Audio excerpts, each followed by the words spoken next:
Muito boa tarde. Para manter a tradição da Comissão, vamos começar exatamente à hora.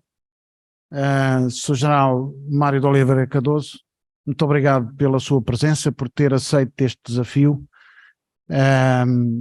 importante em tempo de guerra na Europa. Agradeço a todos os que estão aqui na sala, se me permitem, na pessoa do General Serafino. Agradeço a todos os que estão ou que vão estando a assistir por via Zoom. Vai ficar gravada, vai ficar depois no YouTube para memória futura esta apresentação. Farei uma pequena apresentação do currículo do Sr. General e a seguir teremos a comunicação. Hoje limitado, e eu prometi isso, portanto às 5h30 vamos terminar, até porque depois às 6 teremos uma outra sessão e entretanto teremos que tirar aqui alguns equipamentos. O Tenente-General Mário de Oliveira Cardoso, como a maioria dos presentes sabe, nasceu em Porto Alegre, do curso de Infantaria da Academia Militar, fez outros cursos de carreira. Eu só destacaria desses cursos o curso de Estado-Maior do Exército de Espanha. Entre as várias funções que desempenhou ao serviço de Portugal no Exército, eu destaco a DID Militar e Defesa da Embaixada de Portugal nos Estados Unidos da América, meu segundo comandante e diretor de ensino na Academia Militar. Tive imenso prazer em trabalhar com o nosso general e de aprender. Comandante da Brigada Mecanizada Independente, por isso é que estava muito satisfeito, acabou de ser nomeado chefe de Estado-Maior um dos seus sucessores na Brigada, o General Ferrão, para aqueles que ainda não sabem, de Comandante Operacional das Forças Terrestres e de Vice-Chefe de Estado-Maior do Exército. Mais recentemente, como sabem, desempenhou com especial lustre as funções de Presidente da Comissão Coordenadora da Evocação do Centenário da Primeira Guerra Mundial, uma experiência única que o traz hoje à própria Comissão Portuguesa de História Militar. Foi agraciado com vários louvores e condecorações, das quais eu destaco exatamente a Gran Cruz da Ordem Militar da Viz em 2019, por essa mesma razão, e muito bem, como reconhecimento da liderança da Comissão, de que eu também tenho muito a dizer como Comandante da Academia e a Comissão Portuguesa a agradecer, e a Comissão Portuguesa de História Militar, Grão-Mestre de Mérito Militar e a Medalha da Legião de Mérito, Grau de Oficial dos Estados Unidos da América. 104 anos depois do início da Grande Guerra, conflito que marcou profundamente a Europa e o mundo, voltamos a estar em guerra na Europa. Curiosamente, com trincheiras na Ucrânia, ao longo de uma frente com cerca de 1.200 quilómetros. Nem toda a gente tem essa noção quando nós falamos na televisão do assunto. Só a título de exemplo, de Paris a Berlim são só 1.000 quilómetros. Portanto, a frente lá são 1.200. 1.200, mais ou menos, poderei dizer que é de Madrid a Paris. Meu general, a palavra é sua. O nosso general vai-nos falar sobre reflexões, as suas reflexões sobre a participação de Portugal na Grande Guerra. Meu general, muito obrigado por ter aceito este desafio. A palavra é sua. Somos todos ouvidos.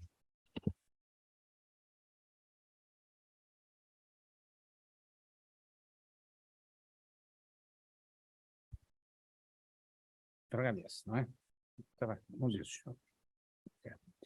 Muito boa tarde a todos.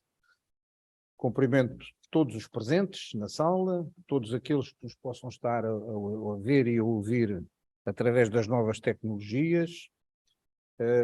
Agradecer ao Sr. Major-General Vieira Borges este convite e vamos ver se eu consigo resolver aqui a primeira dificuldade, que é acertar a distância a que está o papel dos olhos, dos óculos que eu tenho, que isto de antes era tudo muito mais fácil porque eu via bem. Agora, se é muito perto é com os óculos, se é muito longe é com os outros, vamos ver se eu sou capaz de me safar aqui nesta minha grande dificuldade. Como já disse, agradeço ao Sr. Major-General Vieira Borges, ilustre Presidente da Comissão Portuguesa de História Militar, o convite que me fez para partilhar algumas reflexões que fiz eu, enquanto Presidente da Comissão para a Evocação da Participação de Portugal na Grande Guerra, e continuei a fazer para mim próprio, à medida que o mundo corria, a geografia se mantinha como sempre imutável, os confrontos entre os Estados ou com outras entidades se mantinham ou começaram. Uma coisa parece hoje mais do que evidente. A Grande Guerra, que foi tida como aquela que poria fim a todas as formas de confrontação violenta entre os povos, não cumpriu esse desígnio. Muito mais tarde, depois da Segunda Grande Guerra, o historiador e geopolítico Francis Fukuyama, que conhecem, no seu livro O Fim da História, dizia que o resultado do desenvolvimento económico racional, que seria uma sociedade estável, na qual o homem se sentia finalmente satisfeito, não foi atingido. Pelo contrário, este homem, privado de saídas para materializar a sua ânsia de poder, conduziu o mundo ao regresso ao caos e ao derramamento do sangue. Ora bem, eu não sou um historiador. O meu papel, enquanto presidente daquela comissão, foi de coordenação de uma equipa que evocasse a participação de Portugal naquele grande conflito. Devo confessar que, para mim, esta experiência foi uma descoberta, por me ter permitido confrontar o que tinha aprendido nas minhas escolas com a complexidade que uma nova geração de historiadores nacionais e estrangeiros nos deu a conhecer sobre este tema. Efetivamente, pelo menos no nosso Portugal, a história não foi contada como efetivamente se passou, mas sim como foi considerado adequado ou prudente para atingir outros desígnios que não os da factualidade. A comissão, constituída por representantes dos 3 ramos das Forças Armadas, um representante da Comissão Portuguesa de História Militar e outro da Liga dos Combatentes, iniciou as suas atividades em 2014, com um plano apresentado nos finais de 2013, com alguns objetivos concretos e a disponibilidade para ir descobrindo outros, principalmente com parceiros que connosco quisessem colaborar. Uma primeira reflexão, o tema que me foi posto foi refletir sobre a forma como a Comissão desempenhou o seu papel. E a primeira reflexão é esta. A iniciativa de haver uma comissão com este propósito partiu do Exército, do chefe de Estado-Maior na altura, o general Pila Monteiro, com uma constituição naturalmente mais reduzida, mas que praticamente de imediato reproduziu livros fundamentais que davam conta da complexa situação em que Portugal se bateu, escritos por quem a viveu na primeira linha e que foram personalidades importantes na vida política e artística em Portugal. E eu acho que foi muito bom termos reproduzido Augusto Casimiro na Guerra das Trincheiras, Jaime Cortesão nas Memórias da Grande Guerra, André Brune, conhecido depois por outras razões, além de ter sido militar, com a Malta das Trincheiras, Américo Olavo e outros. Posteriormente, o seu Ministro da Defesa Nacional, na altura o Dr. Aguiar Branco, como que cooptou a Comissão, alargou-a aos outros ramos e assumiu a sua direção após a apresentação de um programa geral a ser particularizado ano a ano. Perguntarão então porque é que é esta minha primeira reflexão. É que, do que me foi dado a conhecer, em todos os outros países que foram beligerantes, existiu uma comissão nacional, assumida ao mais alto nível do governo ou do Estado, enquanto legítimos representantes da nação.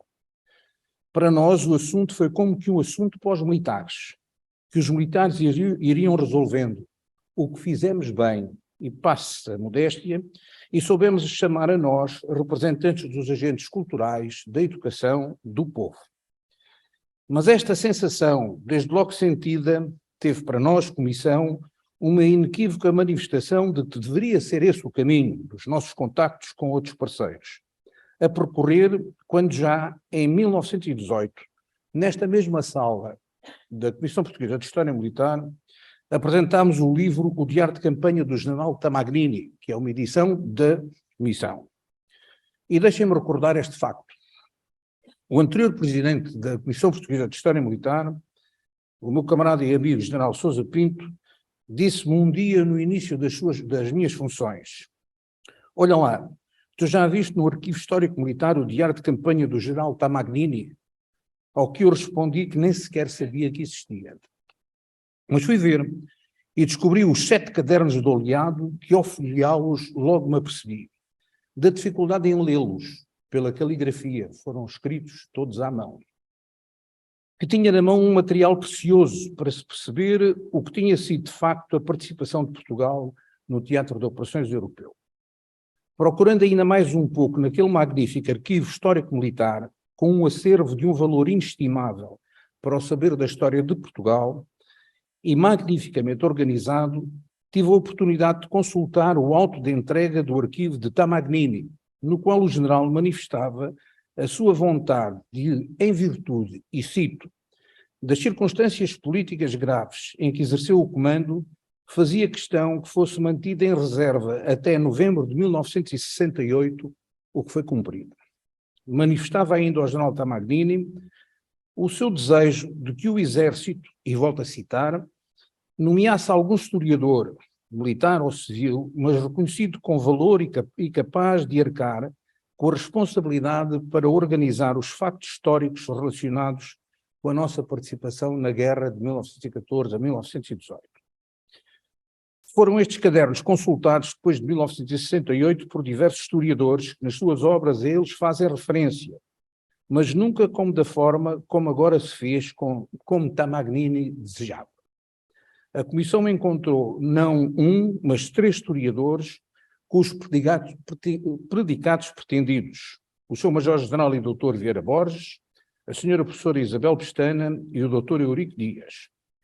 Os estudos por eles realizados, os enquadramentos que fizeram, de modo a que a assertividade dos relatos fosse contextualizados no complexo período político que se vivia em Portugal, as muitas dificuldades que tiveram de superar para poder dar à estampa o livro foram de monte.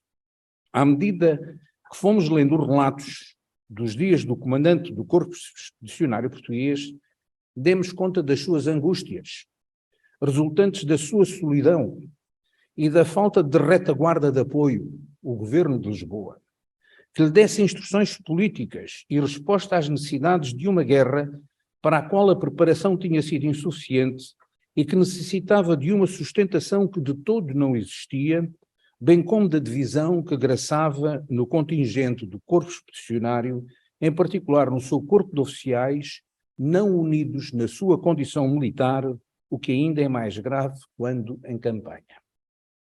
Foi este um outro motivo de reflexão. Para reforçar ainda mais esta preocupação, lembramos-nos ainda que dos estudos e conferências feitas se deu particular relevo a uma intervenção feita em julho de 1915 pelo, na altura, Coronel Gomes da Costa, posteriormente como general comandante da 2ª Divisão do Corpo Expedicionário, perante uma interpelação que lhe foi feita no Parlamento, e disse Gomes da Costa em resposta: o Exército sabe muito bem que a sua principal missão é bater-se quando e onde a nação entenda necessário. E, portanto, o Exército não pode recusar-se a marchar para onde manda quem tem o direito a fazê-lo. O que, porém, o Exército sabe muito bem é que não dispõe de meios para se bater com honra, porque não possui preparação alguma, não possui armamento e munições, nem material, nem uniformes, nem calçado. É o Exército culpado desta situação? Perguntava o general. Esta é uma outra reflexão que nos foi sendo proporcionada pela evocação dos 100 anos da Grande Guerra. A guerra continua a ser, nos dias de hoje, uma realidade bem presente, e ela não é e não pode ser só uma questão para os militares. Tem servido esta introdução, até agora, para nos levar para o que a Comissão considerou, desde o início, ser o seu propósito: homenagear o sacrifício pedido ao povo português e, em particular, aos seus soldados, que tudo deram para alcançar os objetivos que os governantes do Estado entenderam ser os adequados para a sobrevivência soberana de Portugal.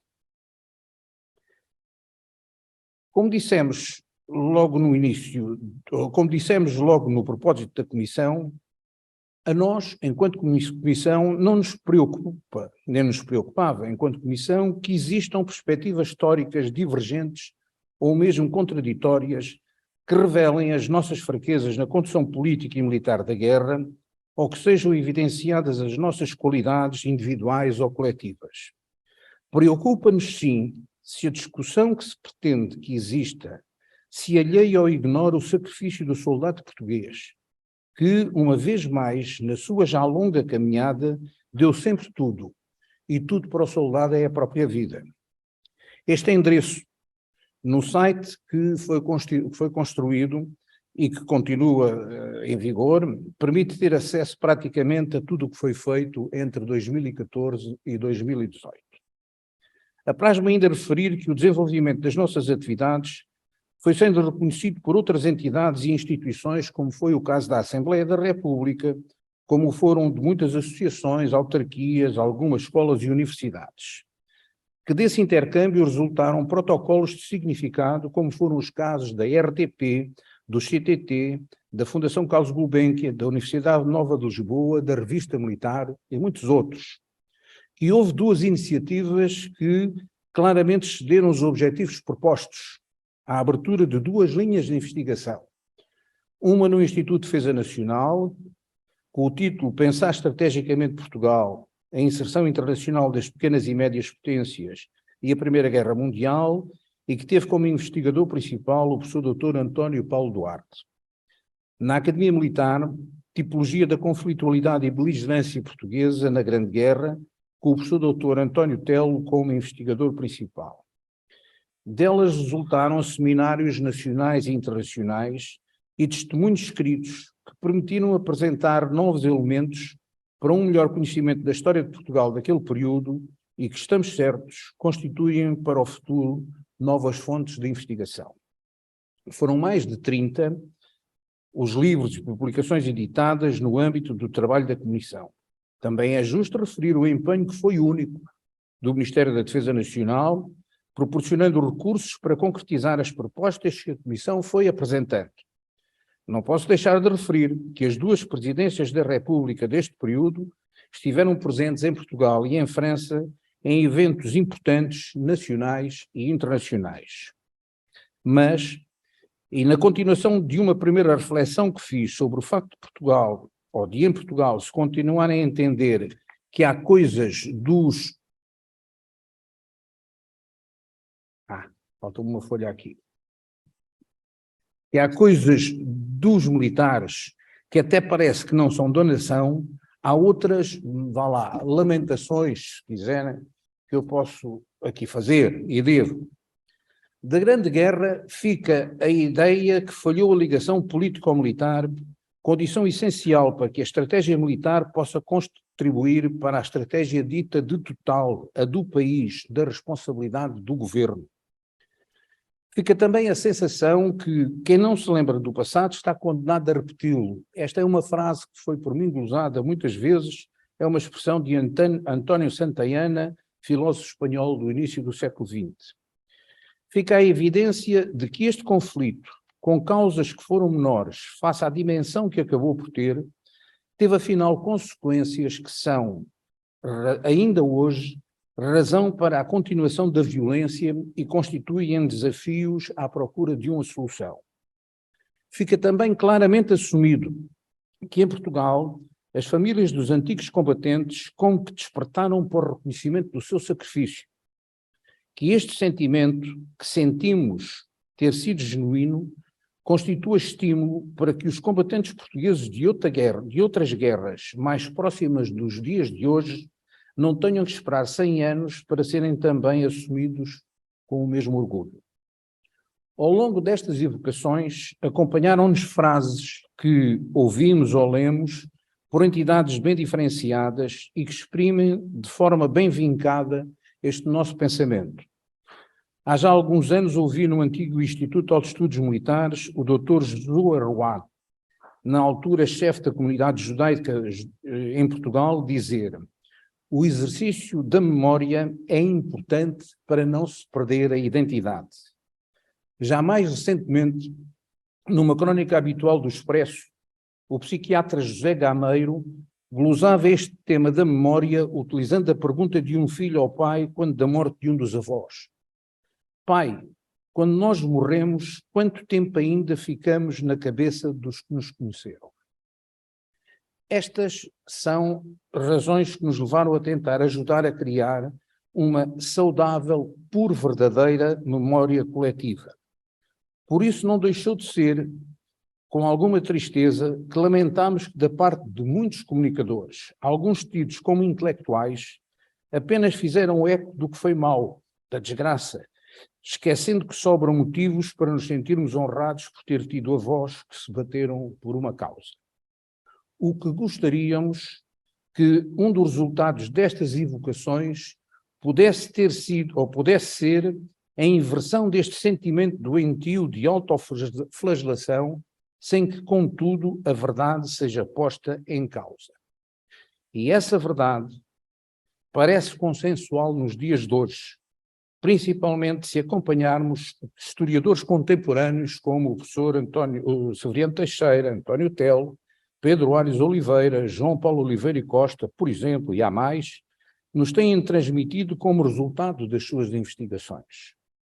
Portugal era, no início do século XX, um país com vocação atlântica e colonial, sem interesses estratégicos no continente europeu, pelo seu poder ser de pequena potência e pela geografia. A viver uma grave crise interna, política e económica, esta muito agravada pela Revolução Liberal de 1820. Permitam-me desde já um comentário. Esta situação é mesmo um facto da história. Nos dias de hoje, Portugal já não é uma potência colonial, tem de ter interesses estratégicos no continente europeu, pois faz parte da União Europeia, vê-se obrigado a ter uma visão mais abrangente da geografia. Escreveu o conceituado comentador Dr. Miguel Monjardino, há já algum tempo também no Expresso. Portugal pertence ao grupo de países europeus que pensa que pode continuar por mais tempo a ignorar a história e a geopolítica. Mas voltemos de novo à história do início do século. Com base nos pressupostos que referimos, parece poder dizer-se que existiram duas linhas de continuidade entre 1822 e 1975. Uma, a da defesa intransigente do Império Ultramarino, apoiada manifestamente por todos os setores até 1945, por uma larga maioria até 1961, prosseguida pelo Estado Novo até 1974, que manteve a sociedade portuguesa num ambiente marcadamente patriótico nacionalista. A afirmação ou reafirmação da valia geoestratégica do país como potência marítima e neutral, tal como tinha sido intuída e projetada desde o início do século XIII. A defesa do Império Ultramarino, como referida inquestionável por todos na altura, foi desenvolvida em profundidade pela Comissão ao longo dos anos de 2014 a 2016, trabalhada em vários seminários e publicações, permitindo-me destacar o livro A Grande Guerra em África, Os que Inovam, Os que se Adaptam e os Outros, da autoria do professor Dr. António Telo e a do Brigadeiro-General e Dr. Nuno Lemos Pires. Se quisermos fazer uma reflexão simplista destas campanhas, julgo que podemos dizer que atingiram os objetivos propostos pelos governos de Portugal, com pesadíssimas baixas, particularmente em Moçambique. Constatar também da ausência de estruturas básicas para o apoio da vida e, em particular, das operações militares. A impreparação sanitária e técnica dos contingentes ainda orientados para conduzirem campanhas de pacificação e que, no caso de Moçambique, onde os combates se prolongaram até 1918, terem de se bater com o gênio que na altura Tenente-Coronel Lettow Vorbeck, que inovou na estratégia e na tática, adaptando-a ao ambiente operacional. Mas, como sabemos, invocando a consensual defesa do Império, a proclamação da República levou Portugal a abandonar o seu ideal de neutralidade em relação às questões europeias e a intervir neste teatro de operações, dividindo as elites políticas e militares em dois grupos, os designados antiguerristas e os guerristas. Para os antiguerristas, Portugal era um poder menor no confronto dos grandes, sem capacidade de alimentar em soldados e equipamentos um contingente expressivo. Portugal não tinha ambições de aumentar território, nem temia um ataque direto da Alemanha, exceto nas colónias. A ambição de Portugal era a de manter as colónias e prestigiar a sua posição internacional, o que podia ser conseguido sem envolvimento direto. Portugal devia apoiar a Grã-Bretanha e aceitar os seus pedidos, em particular se feitos em nome da Aliança. O interesse português é a manutenção da neutralidade, que só será abandonada a pedido da Grã-Bretanha. Já para os designados guerristas, que constituíam parte do escol dos políticos republicanos, o envolvimento de Portugal no teatro de operações europeu justificava-se e era mesmo essencial. Dizia-se, embora possa parecer paradoxal, o inimigo de Portugal era a Inglaterra. À política inglesa não convém que Portugal tenha individualidade. Temos então que, para sobreviver, mantermos ao lado dos ingleses, coisa que não podia ser dita publicamente. O perigo espanhol. Os espanhóis pediam a Afonso XIII, desde 1910, luz verde para invadir Portugal. Os guerristas defendiam que, se Portugal fosse beligerante, os aliados jamais iriam permitir isso. Contudo, para alguns historiadores contemporâneos, a beligerância era tida como o caminho para consolidar o regime republicano e vê-lo reconhecido internacionalmente. Não se pode ignorar que na Europa só a França, a Suíça e Portugal eram repúblicas naquela altura. A participação do corpo expedicionário português em França é hoje conhecida com bastante detalhe. Foi como dissemos logo do início, referindo que o general Tamagnini escreveu no seu diário de campanha, desastrosa, pese embora, na fase final, por razões que estão muito ligadas à figura do novo comandante do Corpo Expedicionário Português, o general Garcia Rosado, ter sido capaz de ver o seu prestígio como que reparado, vindo a merecer a honra de participar no desfile da Vitória de 14 de julho de 1919. A esse fim de guerra ainda voltarei mais à frente para concluir. Agora, centrarei a minha atenção no Tratado de Paz de 11 de novembro de 1918, que pôs fim a esta Primeira Guerra. Portugal, como tantos outros países, não se apercebeu de que o tratado, muito influenciado pela intervenção dos Estados Unidos, que foi representado diretamente pelo seu presidente Thomas Wilson, introduzia conceitos que, não podendo ser contrariados pelos europeus, estavam em colisão com os procedimentos até à altura tidos por estes no que à política externa diz respeito. Kissinger, no seu livro Diplomacia, é bem claro quanto a esse assunto, e cito: o tratado é uma mistura da utopia americana e da paranoia europeia. Os objetivos wilsonianos baseavam-se em princípios, não em poder, o contrário dos europeus. Objetivos a atingir tais como democracia, segurança coletiva, autodeterminação, não tinham a ver com as intenções dos europeus, confrontados com o fim dos impérios, com um nacionalismo exacerbado, com a Rússia, tal como a Alemanha, fora da Conferência de Paz. As preocupações eram outras. E reparem nestes slides que eu apresentarei de seguida. A Europa antes da guerra era a Europa dos impérios. As alianças militares de 1914, com a criação do Império também alemão. A Europa no fim da Primeira Grande Guerra. E já existe uma multiplicidade de geografia política completamente diferente.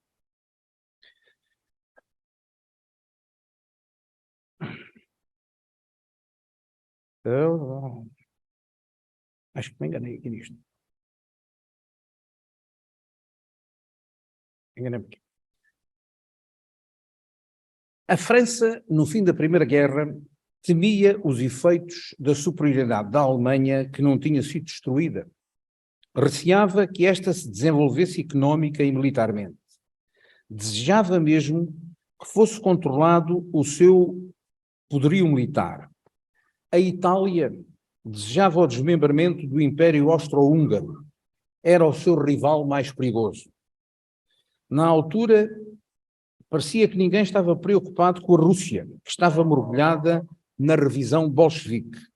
Contudo, a convulsão política em Espanha, que conduzia à guerra civil, foi uma oportunidade para os soviéticos transferirem a tensão internacional da fronteira leste para o oeste, o que constitui uma oportunidade para alemães e italianos intervirem em Espanha para se oporem ao comunismo, considerado para aqueles países a maior ameaça aos seus interesses.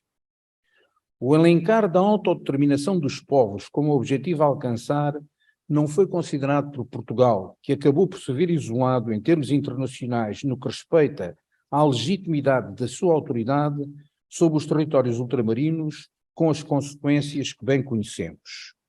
Tudo isto a ter lugar numa geografia física a que parece que agora se voltou a dar o devido valor.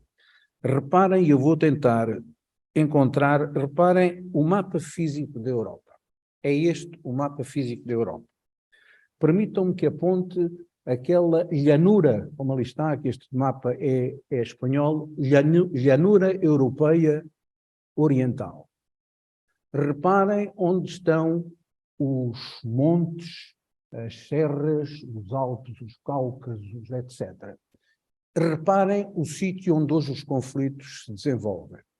Reparem o valor da geopolítica. Prestem mais um pouco de atenção àquilo que eu vos vou dizer a seguir. Segundo Tim Marshall, é um sujeito que escreve sobre geopolítica e geografia de uma forma muito interessante, é um conceituado analista geoestratégico. Se houvesse montanhas na Ucrânia, a grande extensão de terreno plano que forma a planície do norte da Europa não seria um terreno tão ideal para movimentos de este para o oeste ou em sentido contrário. As montanhas são tão importantes como os desertos para separar compartimentos do terreno, o mesmo com os rios e com as selvas. São estes fatores geográficos que estão entre os mais determinantes do que os homens podem ou não fazer e foram e são determinantes na formação das nações. As realidades da geografia física são muitas vezes menosprezadas nos tratados de história e nos relatos da política mundial. É um facto, e eu a este pequeno parágrafo dou pessoalmente um valor importante. É um facto que à medida que a tecnologia é mais sofisticada, vão surgindo formas de contornar a realidade geográfica e ultrapassar os obstáculos. Mas o preço é a destruição pela destruição, exacerbando o ódio em vez de criar plataformas de entendimento. Este slide que eu agora vou apresentar é o slide do fim da Segunda Guerra Mundial. Comentário meu. Vejam-se lá se a geografia é ou não, nos dias de hoje, determinante. Reparem numa Europa não tranquila e onde existem tensões ou mesmo conflitos. Este é o slide da... Exatamente, era o slide que eu queria apresentar.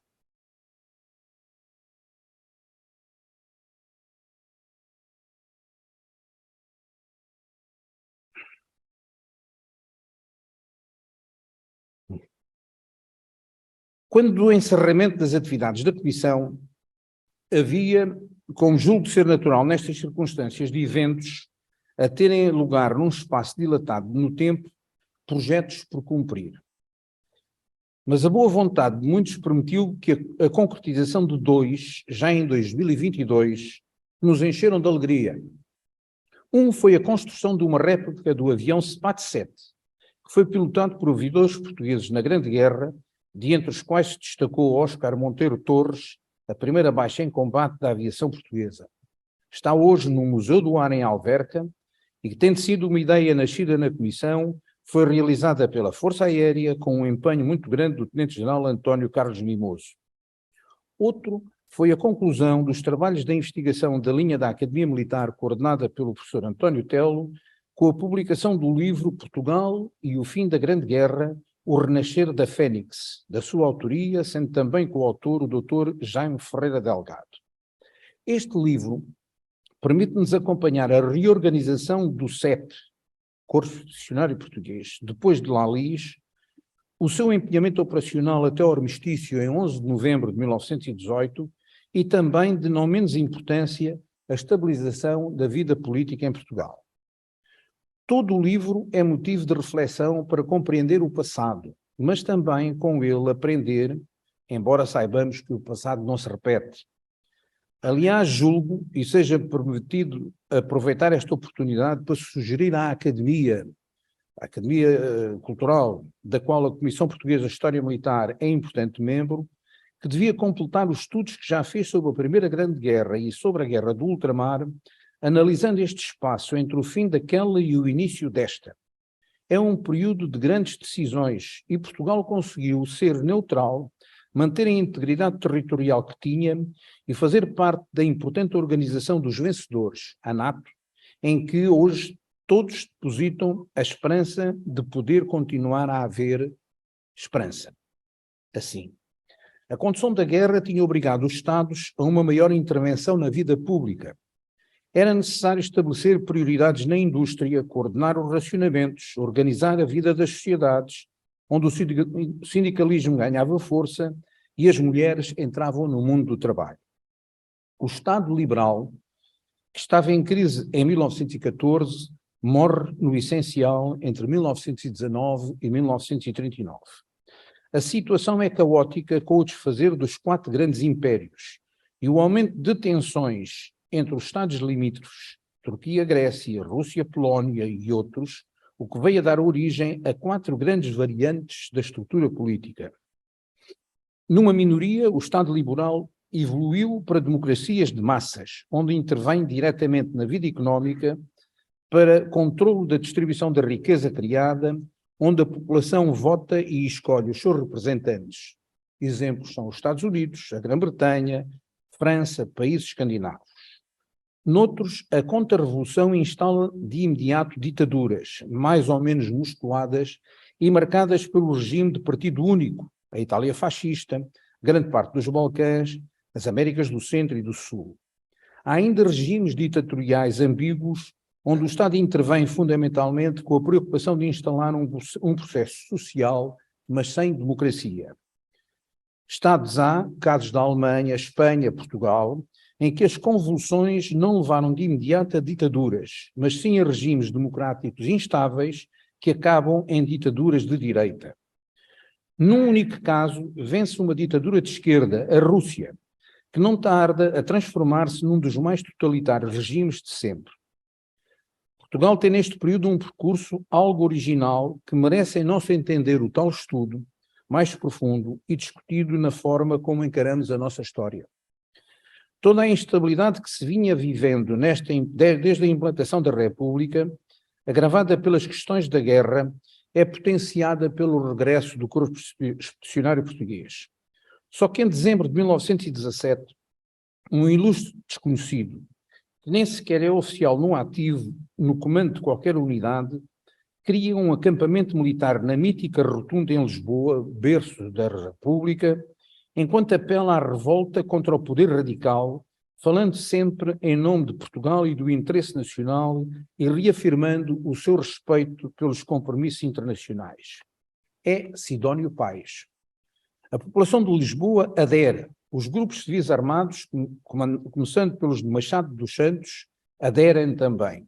As unidades do Exército que aderem mostram entusiasmo, em particular a Escola de Guerra, que tinha sido assaltada em 1915 pelos radicais. Os cadetes, designados pelos cadetes de Sidónio, foram os tenentes da segunda metade da República e a alta hierarquia do Estado Novo. O professor António Telo faz da sua vasta obra sobre este tema uma reflexão sobre os passos dados pelo sidonismo que pareciam poder ser tão do agrado dos seus seguidores que os adversários políticos só puderam pôr fim aos seus desígnios assassinando. Mais do que enaltecer ou condenar a pessoa ou a política, e como o próprio professor refere, interessante é a constatação de que as ideias parecem ser de um pioneirismo, que mais tarde haviam de ser características do comportamento de Salazar, Franco, Mussolini, Hitler e outros, e quem sabe se a deverem merecer reflexão nos dias de hoje.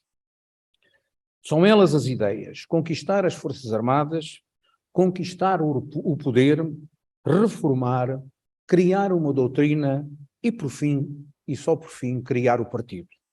Sempre com base em valores como pátria, o papel do Estado, a valorização do chefe, a valorização das Forças Armadas e de segurança. Todo este processo de afirmação da autoridade, que podemos chamar de sidonismo, teve um outro protagonista, o general Garcia Rosado. Vale a pena debruçar-nos sobre esta figura e sobre o que fez.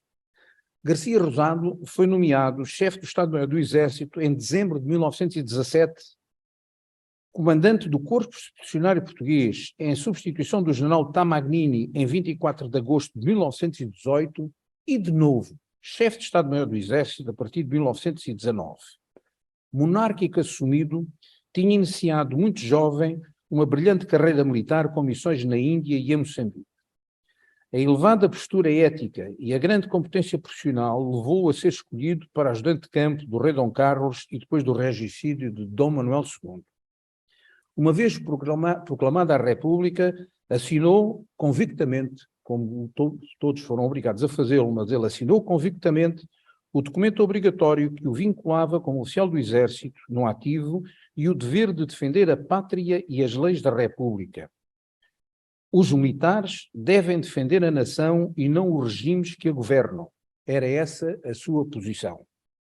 Em 1916, é convidado para chefiar a maior das expedições a Moçambique, a terceira, perante o fracasso das anteriores. Garcia Rosado iniciou a sua preparação com todo o cuidado, estudando a situação e preocupando-se com a garantia que disporia dos apoios que anteriormente não tinham existido. O clima de tensão que se vivia em Portugal e a assunção política de Garcia Rosado como monárquico levou então o ministro das Colónias a manifestar verbalmente no Parlamento, em maio de 1916, o que podia ser entendido como uma crítica ao general, no sentido de que este estaria a fazer tudo para adiar a partida da força. A vincada personalidade de Garcia Rosado, sentido-se ferido na sua honra, de que colocava em causa a sua disponibilidade, fê-lo avançar para ser julgado por vontade própria em Conselho Superior de Disciplina do Exército e severamente punido caso as afirmações do ministro fossem confirmadas, o que não veio a acontecer, mas contudo o afastou do comando operacional daquela força. É Sidónio Pais que depois da Revolução de dezembro de 1917 o reabilita, o promove a general e o nomeia chefe do Estado-Maior do Exército com a missão de refazer o Exército, devolver a disciplina e valores, alterando a sua imagem perante a sociedade e aliados, terminar com a infiltração de civis nos quartéis e com as organizações secretas de cabos e soldados, missão que Garcia Rosado inicia com resultados positivos, conquistando a confiança e o respeito da maioria dos oficiais do quadro permanente e consolidando os equilíbrios políticos nas unidades mais importantes. No essencial, esta ação de comando é um sucesso do Exército na metrópole, mas não em França, no Corpo Expedicionário Português ou em Moçambique. Entretanto, acontece na Lis, 9 de abril de 1918, e como sabem, o CEP colapsa. Sidónio Pais vê-se na necessidade de encontrar um novo comandante para o CEP, recaindo a escolha em Garcia Rosado, seu braço direito, na estabilização do Exército em Portugal continental, prescindindo da sua presença em Lisboa e dando prioridade ao problema do CEP, do qual assume formalmente o comando em 24 de abril de 1918. Eu julgo ser único e invulgar o facto de ser nomeado o chefe de Estado-Maior do Exército para o exercício do comando de uma unidade operacional, mas é sem dúvida uma prova de reconhecimento de competências excepcionais e de confiança pessoal. Eu fui vice-chefe de Estado-Maior e no gabinete do chefe de Estado-Maior estão as fotografias de todos os chefes. E também lá está a fotografia do general Garcia Rosado, que foi chefe em 2 períodos, antes por Sidónio Pais e depois Vão ver que todos os outros já a partir de 1919, não é? Não me recordo de ver estas duas datas e tive o cuidado de telefonar ao chefe de gabinete e confirmei aquilo que se supunha, é que a primeira vez que ele foi chefe de Estado-Maior do Exército não foi considerado na legenda da fotografia.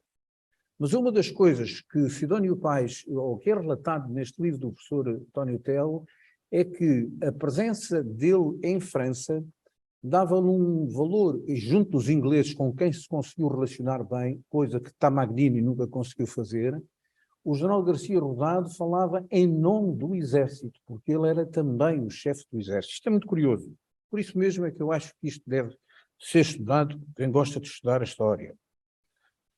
Eu não vou aqui alongar-me no que foi a sua ação em França, mas apenas enfatizar, este general Garcia Rosado, que foi encontrada a forma de algumas subunidades portuguesas participarem na ofensiva aliada final, embora integradas em unidades inglesas, de desfilarem sob o Arco do Triunfo na Parada da Vitória em 14 de abril de 1919 e de terem tido a honra de ser as primeiras tropas aliadas a entrarem na importante cidade de Lille, até então ocupada por forças alemãs.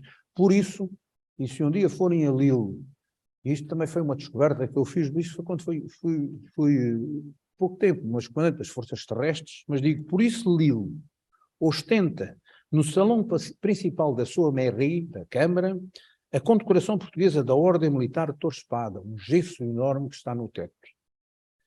Eu acho que isto sensibiliza.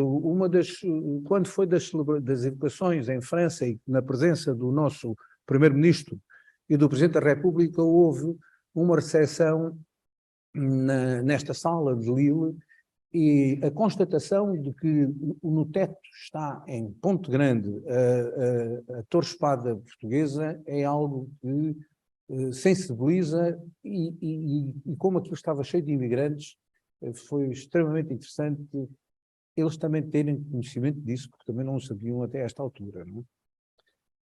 Garcia Rosado sabe, contudo, talvez melhor do que alguém, que a situação em Portugal é crítica e que a sua ação é fundamental para manter a unidade em volta de Sidónio Pais. Tudo indica que é por isso que em 12 de dezembro de 18 entrega ao comando do CEP a Alves Roçadas e parte de licença para Lisboa 2 dias antes do assassinato de Sidónio Pais. A Guerra Civil de 1919, os problemas do repatriamento do contingente português vão encontrar no comando do Exército alguém que continua a pugnar pelos valores centrais da instituição militar, a começar na disciplina, na coesão, no aprumo, na valorização da mensagem patriótica e nos valores nacionais. O general Garcia Rosado bateu-se pela autonomia do Exército em relação ao poder político, que não deve interferir na vida cotidiana das unidades militares ou em tudo o que possa minar a disciplina ou a eficácia militar. Foi esta mensagem que permitiu a sua nomeação para SEM outra vez em 19, cargo onde foi confirmado pelos muitos governos que sucederam até 1924, altura em que, por limite de idade, deixa de ser chefe de Estado-Maior do Exército. E para terminar, como já atrás referi, julgo que está por fazer o estudo, à luz da liberdade dos nossos dias, deste período da nossa história, e nada melhor do que concluir dizendo que estou no sítio certo, na Comissão Portuguesa de História Militar, para deixar esta minha opinião. E disse.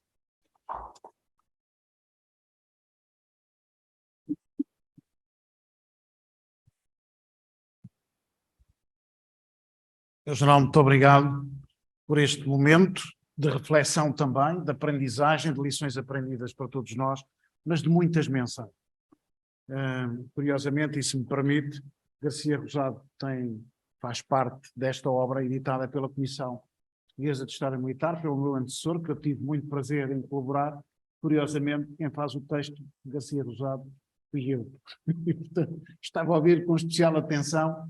É uma personagem que vale a pena continuar a estudar, sob todos os pontos de vista. Esta obra está aqui para quem quiser levantar, é oferecida pela Comissão e, portanto, se for preciso mais, penso que já estavam terminadas, teremos todo o prazer em oferecer a todos os presentes. Meu general, se me permite, eu passava ao público presente, vamos dar prioridade a quem aqui está connosco, se quiserem colocar alguma questão. Sr. Coronel Brandão Ferreira, faz favor. Ali. Obrigado.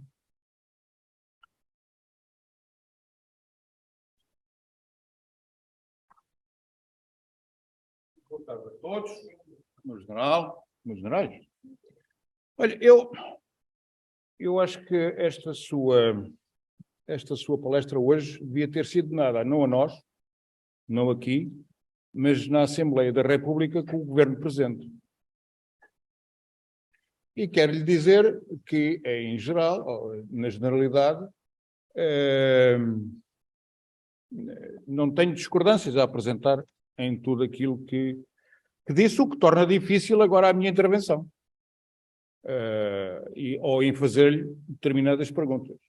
Eu já tocar aqui em alguns pontos, que aparentemente ficou surpreendido no início da sua palestra, dizendo que, na altura, tinha descoberto que a história que se tinha passado não tinha,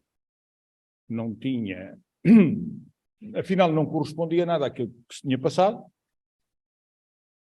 Mas isso não há nada de novo debaixo do sol, porque a história é sempre contada ou escrita pelos vencedores, a não ser que alguém contrarie isso, não é? Sem a oposição, sem os vencidos serem utilizados, ou então seguindo aquela velha norma, o velho dito do Napoleão, que dizia que a história é um conjunto de mentiras sobre as quais se chegou a um acordo. Que é normalmente aquilo que acontece. Isto também é um desafio para a Comissão Portuguesa de História Militar, não permitir que isto continue a ser assim. Aliás, daqui a 50 anos vai acontecer o mesmo, porque quem escrever a história nos 50 anos vai contar aquilo da Revolução de 74, não sei o quê, de uma maneira completamente diferente. Pronto, com isto dito, eu acho que a questão da Primeira Guerra foi um conjunto extenso de desastres. Não há muito ali a aproveitar-se tudo, extenso desastre todo do género, nomeadamente erros políticos e estratégias. De facto, devíamos aprender com os erros do passado. Quando pôs o foco, isto fica já aqui um ponto de eventual reflexão ou discussão, quando pôs o foco na questão do heroísmo do soldado português e das pessoas que dão tudo, não sei o quê, que é um tema recorrente, agora se passa isto que se passou no ultramar. O soldado português, desde o Afonso Henriques, de uma maneira geral, porta-se sempre bem. Desde que seja bem comandado e que tenha liderança política. Portanto, às vezes porta-se mal porque é levado a isso por falta de exemplo ou por falta de capacidade de comandamento. Isto é como também o Napoleão dizia, não há bons nem maus coronéis, não há bons nem maus regimentos, o que há é bons ou maus coronéis. E, portanto, eu julgo que o enfoque para a gente aprender com os erros ou os acertos do passado, que também tem interesse, que se tem que analisar mais ou comemorar mais, não é o sacrifício ou coisa, que esses desgraçados eles é que são os que pagam as favas, não é? Mas tem a ver, sobretudo, com os erros políticos e da liderança política. Isso é que é fundamental. É que por aí, digamos, o ónus, o fulcro disso. É muito curioso ver, isto é outro ponto, que aquela que disse do jornal Garcia Rosado, que de facto deve ter sido um homem bastante habilidoso, entre aspas, porque foi conseguindo manter, através de toda esta confusão toda que houve naquela altura, aquilo que diz que os militares não devem defender a nação e não regimes. Também concordo com isso. Aquilo que eu já tenho sérias dúvidas é que devem defender os regimes, vírgula, desde que sejam legítimos. Ponto. E, tanto quanto eu me apercebo, tenho sérias dúvidas que a República que tinha sido implantada tivesse sido uma implantação legítima. Por razões que não vou estar aqui a dizer. E, curiosamente, a pessoa que veio legitimar a República, que se passa, que é fruto de um golpe de Estado da Carbonária, junto com a maçonaria, isto é que é a realidade dos factos, E não havia razão nenhuma para isso, porque havia partidos políticos, até havia o Partido Republicano, que votava nas eleições. E ainda por cima tem como background um crime de lesa majestade, que é o crime de terem assassinado a parte da família. Eu vou-me já embora. Mas quero dizer mais uma coisa. Temos que terminar mesmo às 5h30.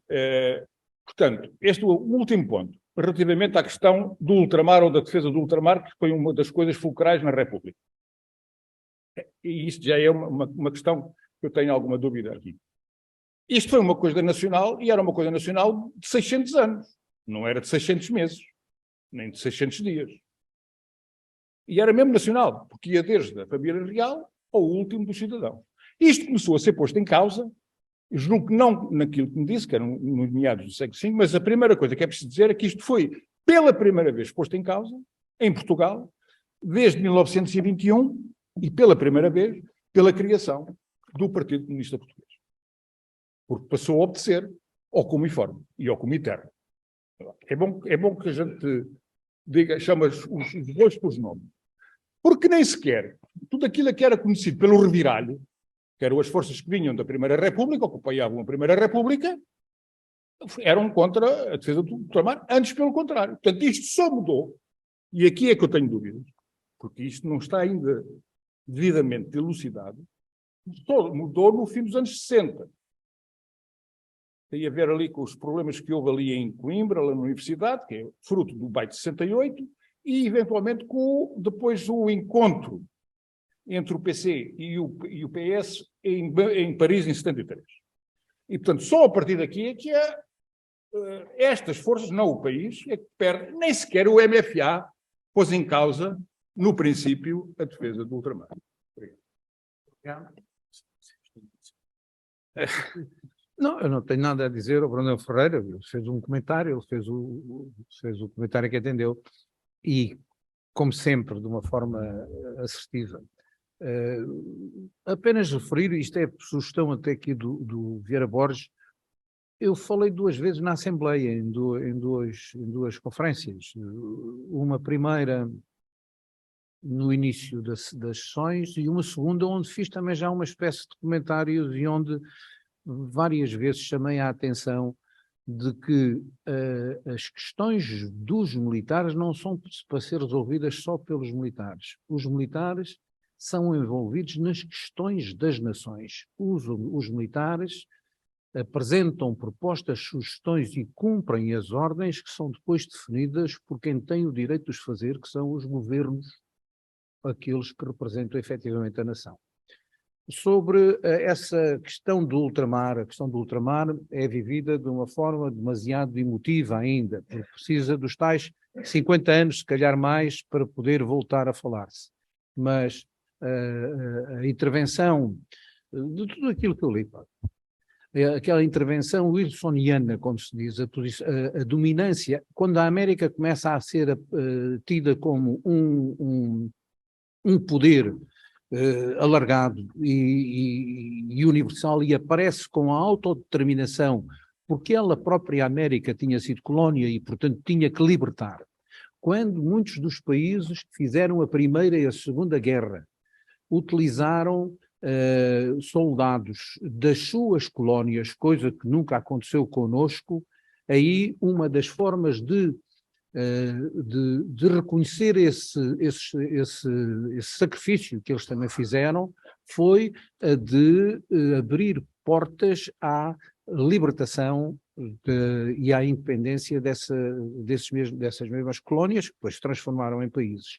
E, de facto, muitas coisas, os livros do Franco Nogueira, um livro daquela história de Portugal portucalense, uns livros grandes de capas vermelhas, e que relatam muito bem as diligências de natureza diplomática e as lutas diplomáticas que houve na Assembleia das Nações Unidas para defender a posição de Portugal,